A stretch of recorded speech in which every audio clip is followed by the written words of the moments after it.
So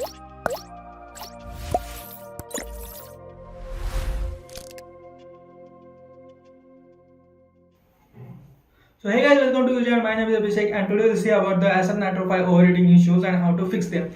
The Ryzen 3 500H laptops are facing the overheating issue. Mostly this Acer Nitro 5 laptop which is very bad cooling processes, and these two fans are located on the same side and does not provide any cooling and all that, and the temperature reaches even at 92 degrees Celsius, 96 degrees Celsius when I am playing the Valorant and CSGO like games, even on the low settings. So there are some problems and you can fix them by using the two methods I will tell you in this video. So make sure to stay tuned. And I have bought the Acer Nitro 5 Ryzen model from I think a year ago, and there was no issues for at least I think for 3 months. But later started giving problems like overheating even when I'm using like Adobe Premiere Pro or any After Effects software and all. So I searched a lot and I didn't find any other alternative like undervolting the AMD CPU and GPU. For me, the second method with the Ryzen controller worked well and you can try according to yourself. The cooling system of the Acer Nitro 5 are just trash. If you look at the back side of the laptop, there are two fans, one for CPU and one for GPU, and these are located on the same side of the laptop back side. These does not provide any cooling or stuff like that. And even if you play a game, you have to like set the fan speed at maximum so the CPU and GPU should cool. And even if you are rendering or some video like that, we have to keep the fan to the maximum speed possible. So this is the problem with this laptop, and you can fix it by changing some values, changing inputs like the power TDP, and I'll show you these two methods in this video. So stay tuned.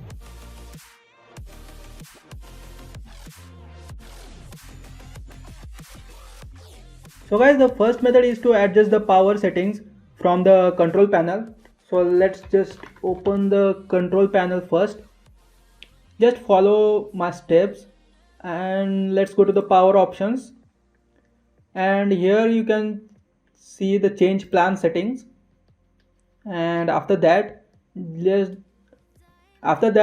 click on the restore default setting for this plan if you have changed earlier, or then click on the change advanced power settings. So this is it, and now here you have to find the processor power management, and here you can see options like minimum processor state and maximum processor state.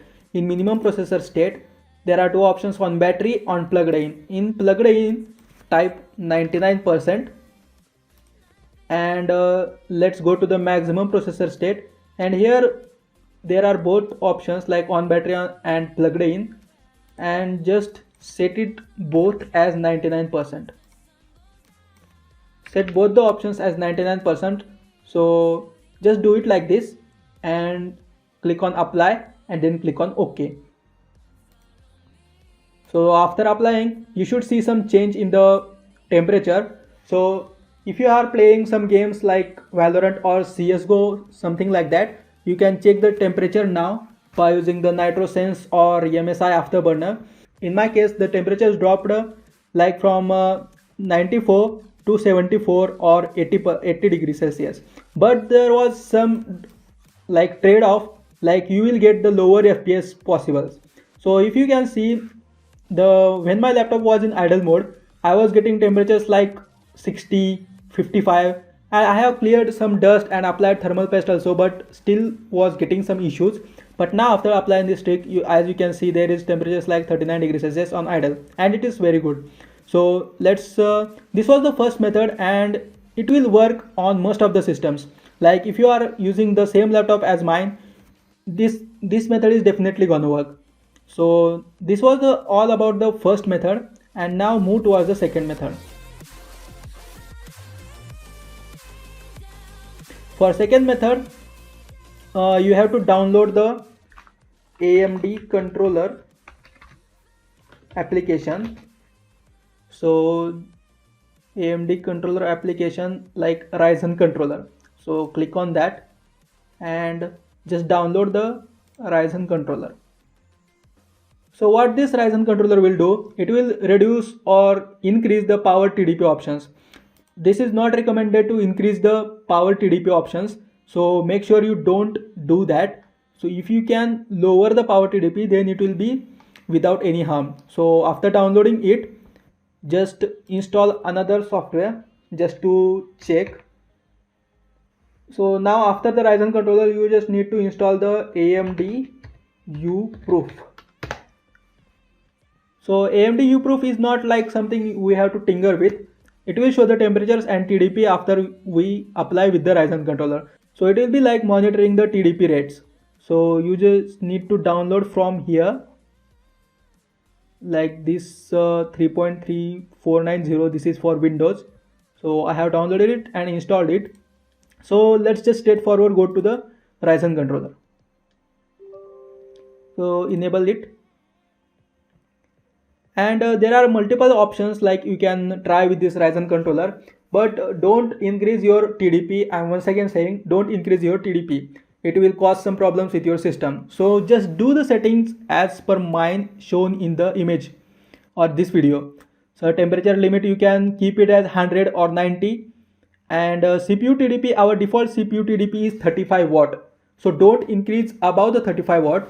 We have to set like 25 to 20. The 20 settings works best for me. Like in the Valorant gaming, it does not affect the FPS too much, but also reduce the temperatures. And you can also enable this long boost duration. You don't need to change this. 900 will be already there. So just take, and the short boost TDP invert, set it to 15. So after applying all these or entering all these settings, just click on apply. The Ryzen adjacent will be executed successfully. And one thing to note, that the temperature will be down after you apply these settings.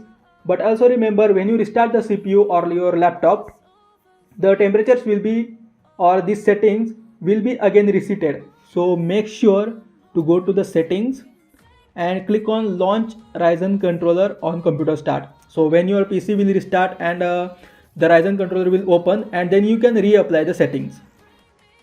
So I have put the 20 CPU TDP limit, and short boost TDP is 15 watt. So we have to check these settings is applied or not. So just click on AMD proof.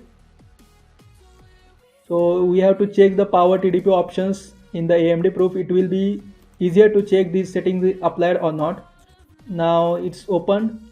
Now click on the see what's guzzling power in your system. Click on that. Now click on controllers.